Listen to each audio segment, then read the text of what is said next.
नमस्कार शिक्षक मित्रांनो, या ठिकाणी आपल्या मॅथ लर्निंग पॉइंट या युट्यूब चॅनल मध्ये आपलं सर्वांचं स्वागत आहे। आपण या ठिकाणी घेऊन आलो आहेत शिक्षक मित्रांसाठी खास टीएटी साठी लागणारे गणिताचे महत्त्वाचे प्रश्न। तर त्या ठिकाणी आपल्या या व्हाईट बोर्डवर प्रश्न आहे, शाळेतील 500 विद्यार्थीपैकी 340 विद्यार्थी हजर आहे आणि हजर आहे तर गैरहजर विद्यार्थी आपल्याला शेकडामध्ये शोधायचे। तर विद्यार्थी मित्रांनो बघा, आपण सोडवताना काय करणार आहेत, आपल्याला पर्सेंटेज मध्ये म्हणजे शेकड्यामध्ये जे काही गैरहजर विद्यार्थी असेल ते गैरहजर विद्यार्थी शोधायचे। तर मग आपण काय करू शकतो की आपल्याकडे एकूण विद्यार्थी किती आहे, एकूण विद्यार्थी, मग एकूण विद्यार्थी किती आहे आपल्याकडे 500 एकूण विद्यार्थी आहे मायनस उपस्थित विद्यार्थी। उपस्थित विद्यार्थी किती आहे आपल्याकडे 340 उपस्थित विद्यार्थी आहे। तर आपण याची मायनस केल्यानंतर आपल्याला काय भेटेल, गैरहजर विद्यार्थी काय भेटणार आहे, गैरहजर विद्यार्थी। मग गैरहजर विद्यार्थी किती असणार आहे की या ठिकाणी याच्यातले 340 आपल्याला 500 मधून मायनस करायचे म्हटल्यानंतर 0 0 0 येणार आहे, त्यानंतर इथे येतील 6 आणि इथे 1 म्हणजे 160 विद्यार्थी।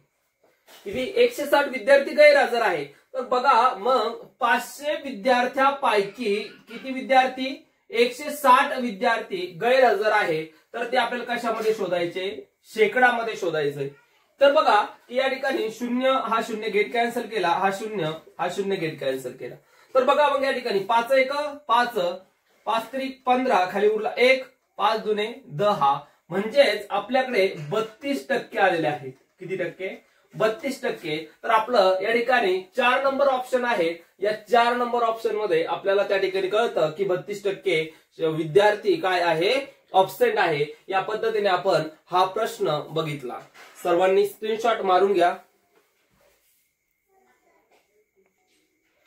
तर बघा दुसरा प्रश्न आपल्याकडे आहे की पटावरील आता 400 विद्यार्थ्यांपैकी 340 विद्यार्थी जर हजर आहे तर शेकडा किती विद्यार्थी गैरहजर आहे। प्रश्न ऍज वेल ऍज आहे, चेंज नाही, फक्त त्या ठिकाणी विद्यार्थी संख्या आपण चेंज केली। तर बघूया, तर या ठिकाणी आपल्याला काय काढायचंय, पर्सेंटेज शेकडा, इथं पण तेच करायचंय।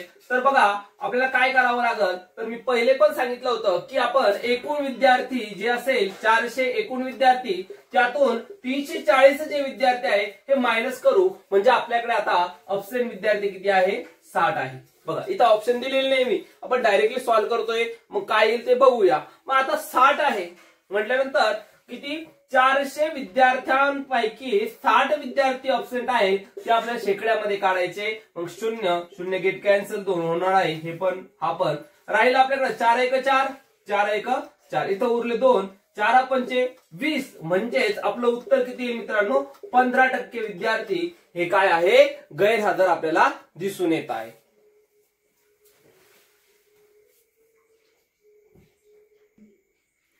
तर मित्रांनो बघा आता तिसरा प्रश्न आपण या ठिकाणी घेतोय, पण तिसरा प्रश्न थोडासा वेगळा आहे। तर त्या ठिकाणी काय दिलेलं आहे, एक वस्तू 560 रुपयाला विकल्याने जितका तोटा होतो त्याच्या तिप्पट नफा ती वस्तू 640 रुपयास विकल्याने होतो, तर वस्तूची मूळ किंमत किती। आता आपल्याला या ठिकाणी काय करावं लागेल की इथं घेऊया आपण खरेदी इज इक्वल टू खरेदी। आता बघा आपल्याला काय करायचं, आपल्याला बघायचंय की एक वस्तूंची विक्री केली, काय वस्तूची आपण काय करतोय, विक्री करतोय। मग वस्तूची जर विक्री करत असेल तर वस्तूची विक्री करत असताना त्या ठिकाणी मायनस नफा घ्यायचा इज इक्वल टू विक्री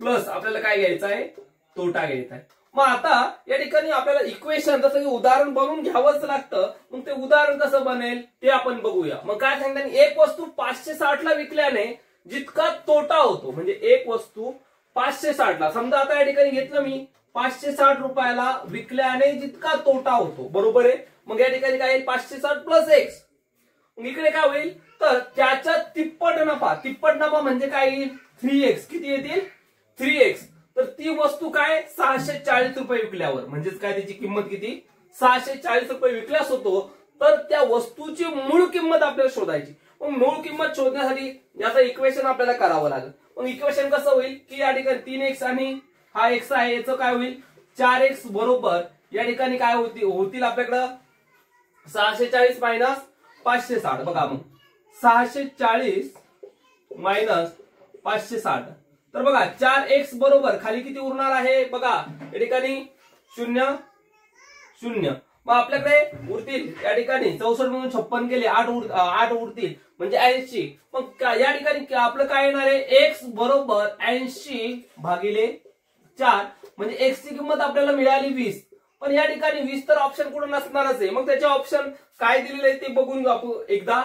पहिला ऑप्शन आहे 590, दुसरा ऑप्शन आहे या ठिकाणी 580, तिसरा ऑप्शन आहे 600 आणि चौथं ऑप्शन आहे 620. बघा मग आता या ठिकाणी 20 तर ऑप्शन कुठंच नाही. मग काय करावं लागत आपल्याला, काय सांगितलं त्यांनी, एक वस्तू 560 ला विकल्याने जितका तोटा होतो, काय जितका तोटा होतो त्याच्या तिप्पट नफा ती वस्तू 640 रुपयास विकल्याने होतो. मग आता हे तर मिळालं आपल्याला, एक्स ची किंमत मिळाली. मग ती आपण एकतर ह्या गणितामध्ये टाकू शकतो आपण किंवा ह्या गणितामध्ये टाकू. मग आता बघा की समजा 640 मायनस 3x, तर बघा 640 जसे तसे राहतील मायनस 3च्या जागेवरही जसं तसं ठेवू आणि x ची किंमत किती आली 20, 20 त्रिक 60. मग 640 मधून जर 60 गेले तर खाली किती उरतात या ठिकाणी उरतात 580. मग आता हे ऑप्शन आहे आपल्याकडे, पण अजून ह्या इक्वेशन मध्ये पण टाकून बघू. मग इथं आहे 560 मायनस x म्हणजे 560 मधून 20 जर गेले 560 अधिक 1, तर या ठिकाणी 560 अधिक x म्हणजेच आपल्याला मिळाले आहे 580. म्हणजे ऑप्शन नंबर 2 आपलं बरोबर आहे. म्हणजे गणित जो आहे, गणित विषय अवघड नाही पण आपल्याला तो समजून घ्यावा लागेल. मग या ठिकाणी जे काही गणित होतं किचकट वाटलं पण सोडवताना अतिशय सोपं आहे. मग याच पद्धतीने आपल्याला जे काही टीएटीचे गणित आहे ते अतिशय सोप्या पद्धतीने या ठिकाणी बघायचे आहे.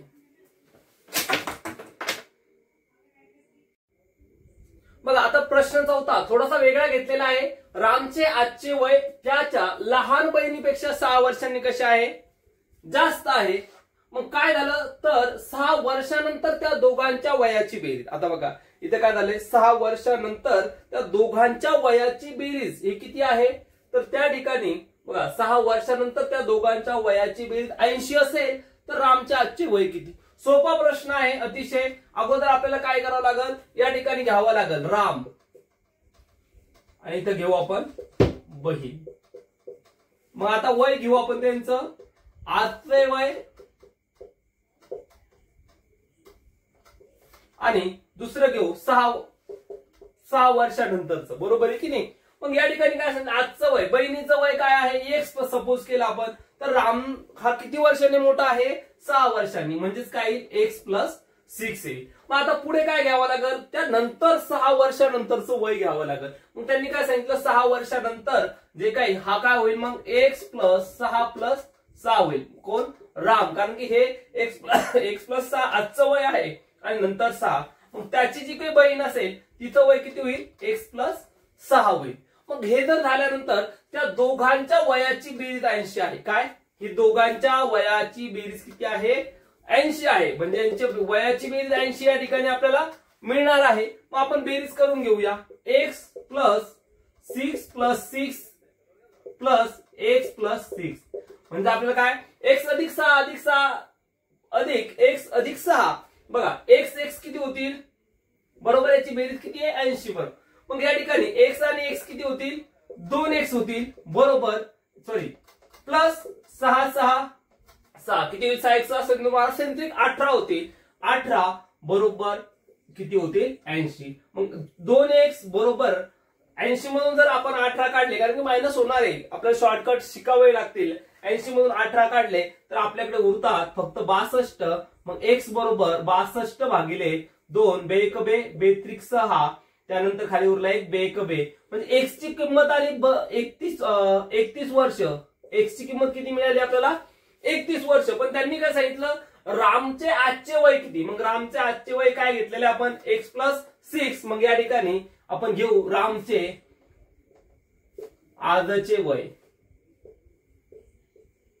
किती येईल, मग एक्स अधिक 6 म्हणजेच एक्स ची व्हॅल्यू आपल्याला मिळालेली आहे 31 अधिक 6 बरोबर किती मिळतील? 37 वर्ष रामचं आजचं वय आहे. या ठिकाणी आपल्या जे काही डीएटीचे उपयुक्त असे गणित आपण घेतोय, तर आपल्या ही गणित आवडल्यास आपल्या चॅनलला सबस्क्राईब करा, लाईक करा आणि कमेंट करा. धन्यवाद.